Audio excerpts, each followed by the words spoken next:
আপনাদেরকে দেখাচ্ছি মালচিং পদ্ধতিতে শশা। মালচিং পদ্ধতিতে শশা চাষ করলে কেমন হয় এবং গাছগুলো কেমন হয় এটা দেখানো হচ্ছে।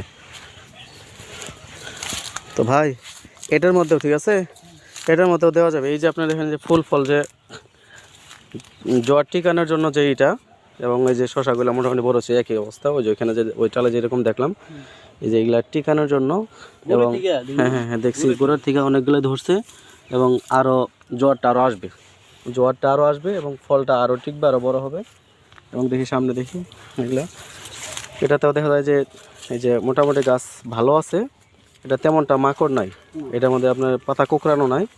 পারলে আপনি এখন শুধু এখানে আপনার পিজিআরটা দিয়ে দেবেন। পিজিআরটা দিলে আপনার এই যে জোয়ারটা আছে এটাও টিকবে এবং ফলটা একটু বড় হবে। আরেকটা জিনিস হচ্ছে যে আরও জ্বর আসবে আর কি। আর এই যে শশা যেটা বাঁকা মাখা হয়, বাঁকা ওটা আপনার মাটিতে দিয়ে দিয়েছেন না, বিঙ্গো